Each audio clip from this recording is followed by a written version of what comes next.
Assalamualaikum warahmatullahi wabarakatuh. Salam wirausaha dari saya Nanang Channel Arifin. Mari kita buka pertemuan kali ini dengan bacaan basmalah. Bismillahirrahmanirrahim. Anak-anakku, tentu kalau kita memelihara ikan hias, kita maka perlu wadah, perlu kolam, perlu bak. Nah, di sini anak-anakku, kolam mungkin ada yang punya sendiri, ada yang nyewa, ada juga yang bagi hasil antara yang punya kolam dan yang memelihara ikan. Nah, di sini kita akan membicarakan tentang wadah budidaya dari ikan hias.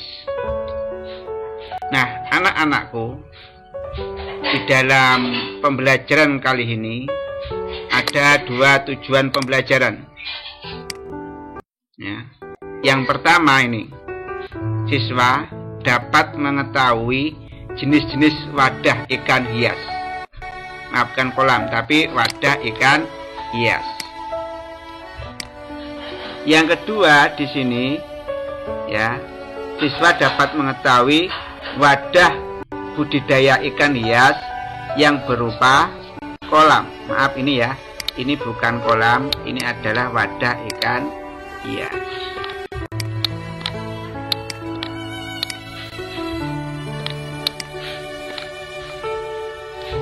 Nah, jenis-jenis wadah budidaya ikan hias itu banyak. Contohnya ini berupa kolam. Ada juga berupa bak. Ada juga yang berupa akuarium untuk membudidayakan ikan hias. Ada juga beberapa keramba. Keramba ini misalnya bisa di tengah sungai dibuat jaring-jaring, atau di tengah laut dibuat jaring-jaring sehingga airnya mengalir. Nah, ini adalah macam-macam wadah untuk memelihara ikan hias. Nah, ada 3 jenis kolam ikan. Yang pertama adalah kolam tradisional, ekstensif. Ini keseluruhannya kolam terbuat dari tanah. Yang kedua, kolam semi insentif. Kolam yang pematangnya bagian pinggirnya itu dipertembok, dasarnya berupa tanah. Kalau kolam yang dari tanah, maka resikonya sering bocor istilahnya. Airnya sering habis. Ini biasanya pada tanah-tanah yang berlumpur atau lempung. Kalau tanah berpasir, maka ini nanti akan mudah untuk airnya meresap dalam tanah sehingga gampang habis. Sehingga kolam-kolam di desa Arosjeding itu ya, di Tulungagung, itu karena tanahnya berpasir, maka kolamnya itu terbuat dari tembok ataupun terbuat dari terpal. Nah, ini umumnya kolam itu yang aman dari kebocoran itu adalah kolam yang sifatnya intensif. Kolam yang keseluruhannya ini kalau kita lihat dari tembok itu pun kadang-kadang sering bocor.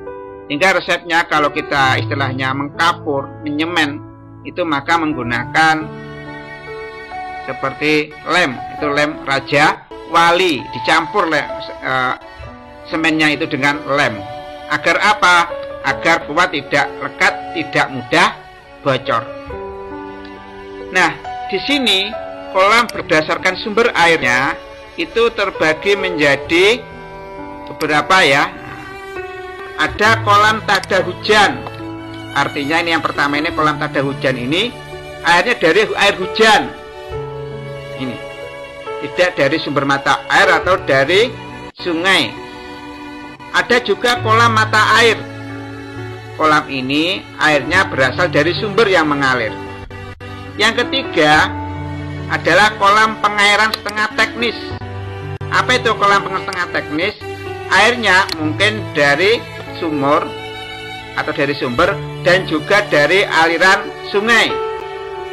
Kalau ada kolam pengairan teknis, airnya itu murni diambil dari air sungai. Tapi saat ini air itu rata-rata kolam jarang yang menggunakan air sungai. Biasanya menggunakan sumber, artinya dengan didiesel airnya dari sumber atau pompa atau sanyu seperti itu. Jarang yang dari air sungai. Nah, kolam berdasarkan asal terjadinya itu terbagi menjadi dua.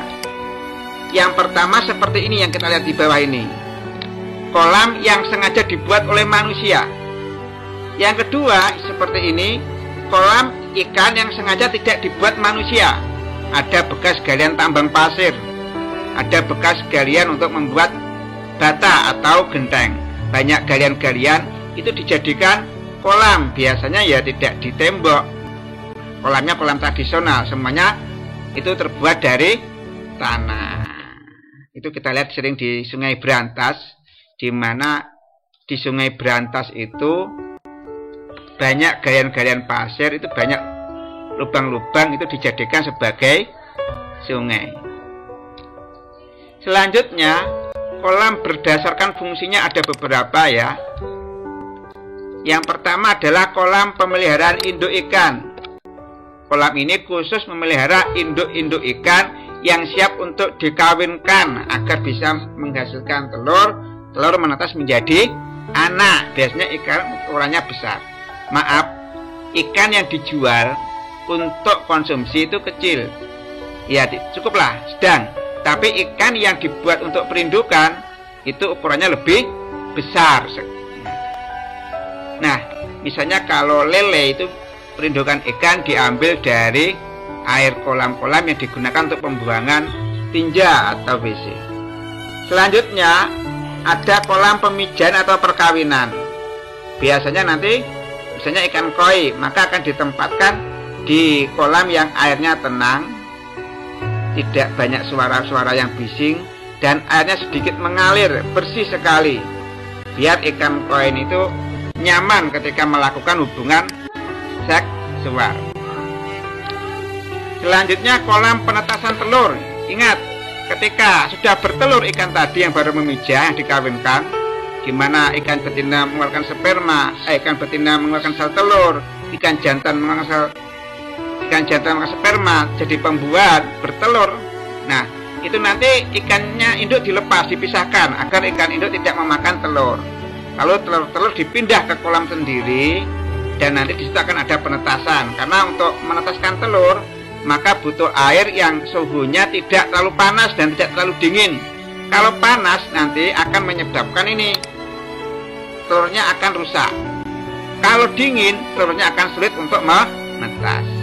Setelah menetas menjadi larva, maka akan dilanjutkan ke sini, ke kolam pendederan. Artinya ikan itu diletakkan di sebuah kolam, larva-larva ikan. Ketika sudah mulai membesar, sudah mulai membesar, maka dipindahkan dari kolam pendederan tadi ke kolam yang namanya kolam pembesaran.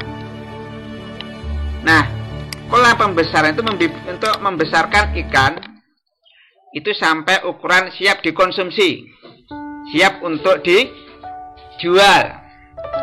Yang keenam ada kolam penumbuhan makanan alami. Misalnya ada kolam nggak ada ikannya, itu untuk menumbuhkan misalnya tumbuhan paku Azolla pinnata. Ini untuk apa? Ini nanti akan diletakkan di kolam yang ada ikannya untuk makanan tambahan ikan selain konsentrat. Karena penelitian menunjukkan ikan yang diberi pakan tambahan Azolla pinnata dari tumbuhan paku itu, makanya pertumbuhannya cepat. Ya, pertumbuhannya cepat, berat badannya meningkat. Itu penumbuhan makanan alami, bisa berupa Azolla pinnata, bisa berupa enceng gondok dan lain sebagainya. Ini misalnya untuk ikan gurame. Yang ketujuh adalah kolam pengendapan. Ini jarang dimiliki oleh para petani ya. Nah, ini kolam pengendapan. Ini untuk misalnya dari air sungai masuk, biar ini airnya bersih sebelum ke kolam, maka ada kolam pengendapan untuk mengendapkan partikel-partikel kasar.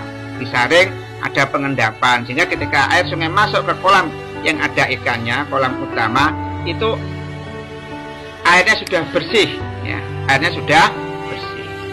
Lalu kolam penampungan hasil. Misalnya begini, ketika seorang petani menjual ikan, diterima oleh tengkulak ikan, dibawa ke Surabaya, ke Jakarta, ke Solo, ke Tasikmalaya, maka sama penampung itu akan ditampung sementara di dalam kolam penampungan. Setelah itu nanti akan beberapa pembeli akan membeli ikan dari penampungan ikan tadi, seperti sebelum dijual. Nah, itu macam-macam kolam berdasarkan fungsinya. Nah, kolam untuk wadah budidaya ikan itu banyak macamnya. Ada yang berupa kolam, ada yang berupa bak, ada yang berupa akuarium. Apa kelebihan dan kelemahan kolam untuk memelihara ikan hias? Kelebihannya, pertama, ukuran bentuk bisa dibuat sesuai dengan keinginan. Bisa menampung air sesuai dengan keinginan. Lebih hemat air.